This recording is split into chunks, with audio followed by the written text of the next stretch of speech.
আমার নাম রমন দে, আমি গাইঘাটা ব্লক পুষ্প কৃষি ও শিল্প মেলা সম্পাদক। মেলা সম্পর্কে কিছু বলুন। এটা আমাদের কৃষি মেলা, মূলত কৃষি মেলা, কৃষক ভিত্তিক এরিয়া। এবং এই কৃষি মেলায় আমাদের কৃষকদের নিয়ে একটা সভা হয় প্রথম দিন। প্রায় 1002-এর উপরে কৃষকরা আসে দলবদ্ধভাবে। তাদের নিয়ে আমরা একটা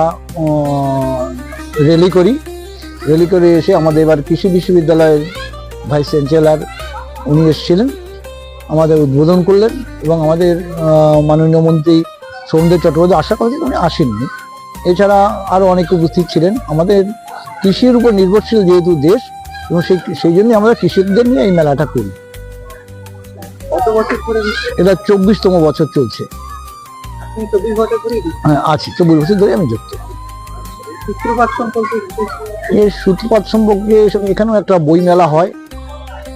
সত্যি যেটা বলতে, এখানে বই মেলা হয়, সেই বই মেলাটার মধ্যে একটা পলিটিক্যাল ইয়ে ছিল, যার কারণে আমাদের আমরা নিমন্ত্রণ পেতাম না বা আসতে পারতাম না।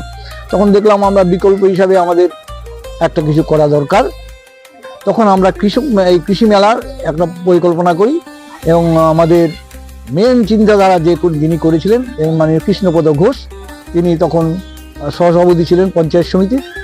উনি বলেন একটা কৃষকদের নিয়ে আমাদের একটা কৃষি মেলা যদি করা যায়। এখানে ফুলের বিশাল মার্কেট আছে, পুষ্প কৃষি ও শিল্প মেলা আমাদের। সেই পুষ্প কৃষি শিল্প মেলা হিসাবে সেই থেকে আমাদের 2003 সাল সম্ভবত ওই আমাদের ওই আরম্ভ হয়। এই 2026 এই চলছে, আমাদের 24তম বছর চলছে। যাতে আমরা দিনের দিন কৃষকদের বৃদ্ধি পাচ্ছে, কৃষকদের আমরা ট্রেনিং দিই। 3 দিন 5 দিন ট্রেনিং হয়, একদিন পরপর 3 দিন, একদিন 2 দিন, 5 দিন ট্রেনিং হয়। এবং কৃষকদের আমরা উৎসাহ দেওয়ার জন্যে যারা কৃষি সামগ্রী জমা দেন তাদের আমাদের ফার্স্ট, সেকেন্ড, থার্ড, গত বছর আমরা 10,000, 5,000, 3,000 দিয়েছিলাম। তো এবছরও আমরা সেইটাই চিন্তা ভাবনা করছি, সেটাই দেব। তারপর কৃষকের যারা সামগ্রী দেন তাদেরকেও আমরা সান্ত্বনা পুরস্কার হিসেবে কিছু দেই। তারপরে কৃষকদের কোদাল দেবো। আপনার গত বছরে, তার আগের বছর আমরা কিছু দিয়েছিলাম, ওই আপনার মেশিন, মানে অনেক অত্যন্ত দাম, সব দেওয়া হয় না, যেহেতু সেই হিসাবে আমরা কিছু মেশিনপত্র দিই, ওই যেটা হচ্ছে স্প্রে মেশিন। তারপরে এবার আমরা কোদাল দেবো, এটাই ঠিক করেছি আর কি। কোদাল নিয়ে এসে আমরা কোদালটা কালকেই কৃষকদের। আপনাদের এখান থেকে অনুদান কিরকম কি পান? আমরা রাজ্য সরকার কিছু অনুদান পাই, কেন্দ্রীয় সরকার কিছু অনুদান পাই না। যেটা হচ্ছে কেন্দ্রীয় সরকার কয়েক বছর পর দিয়েছেন, গত 2-3 বছর দিচ্ছিলেন না, এবার কিছু দিয়েছেন, মানে দেবেন আর কি। সেটা আমরা এখনো পাইনি, পাবো। এরা কিছু অনুমোদন করেছেন। আর হচ্ছে রাজ্য সরকার ডিআইসিটা আমাদের একটু ভালো টাকা দেয়, আর আমাদের কালেকশনেও ভিত্তিতে হয়। সরকারি কি স্টল? সরকারি কৃষি দপ্তর আমাদের বেশ সাহায্য করেন। কৃষিমন্ত্রী নিজেও 50,000 টাকা দিয়েছেন। এবং সরকারি স্টল আছে, ডিবিপি আছে, তারপরে বিসিকেবি আছে, এগুলো আছে সব। আর আমাদের এই এমনি স্টল, মেলা অন্যান্য স্টলও আছে। কৃষকদের উপরে আমাদের কৃষকদের আমরা যেটা হচ্ছে, আমরা কৃষি একটা এই মেলা করে আমরা একটা কৃষকদের জন্য একটা জায়গা কিনেছি, জায়গা কেনার ট্রেনিং এর জন্য একটা জায়গা, একটা ফল অলরেডি করেছি, পুরোটা কমপ্লিট হয়নি। ওখানে কৃষি ট্রেনিং সারা বছর ভরে চলবে, সেটি পরিকল্পনা আছে। ঠিক আছে, আচ্ছা, ঠিক। আপনার পরিচয়টা একটু দেবেন।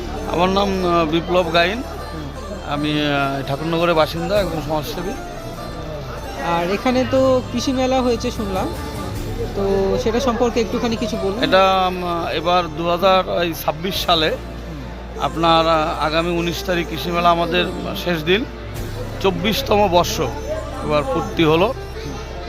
দীর্ঘ 24 বছর আগে 2002 সালে প্রথম এই কৃষি মেলা ঠাকুরনগরে শুরু হয়। ঠাকুরনগরে কয়েকজন বিশিষ্ট সমাজসেবী, তাদের হাত ধরে আজকে 24 বছরে পদার্পণ করেছে। খুবই সাফল্যের সহিত এই কৃষি মেলা উদযাপিত হয়।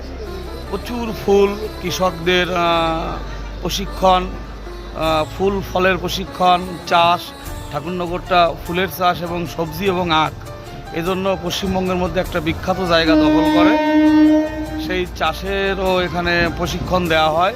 বিধানচন্দ্র রায় কৃষি বিশ্ববিদ্যালয় এবং গাইঘাটা ব্লক এগ্রিকালচারের পক্ষ থেকে প্রতি বছরই বিশেষ টিম এসে কৃষকদের 3 দিন ধরে এখানে প্রশিক্ষণ দেওয়া হয়। প্রশিক্ষণ শেষে তাদের কোদাল, প্রশিক্ষণ শেষে কোদাল টোদাল থেকে শুরু করে চাষের দরকারি নানান ধরনের আসবাবপত্র তাদের বিলি করা হয়।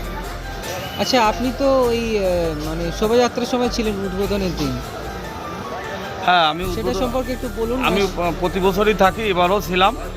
এবার আমাদের মায়েরা সুসজ্জিতভাবে সুন্দর গাড়িতে করে ট্যাবলো করে গান, কৃষকের সাজ সরঞ্জাম নিয়ে শুরু হয় আমাদের এই আমরা চৌরঙ্গি থেকে, শিমুলপুর চৌরঙ্গি থেকে শোভাযাত্রা শুরু করে ঠাকুরনগর ফুটবল খেলার মাঠ, গাইঘাটা ব্লক পুষ্প ও কৃষি মেলার প্রাঙ্গণে এসে আমরা এটা সমাপ্ত করি প্রতি বছর। চৌরঙ্গিটা একটু বলবেন কোথায়, কারণ কলকাতাতেও একটা চৌরঙ্গি আছে। এটা ঠাকুরনগর, হ্যাঁ। শিমুলপুর, গাইঘাটা থানা, তার অন্তর্গত একটা বাজার চৌরঙ্গি। আচ্ছা, ঠিক আছে, ধন্যবাদ।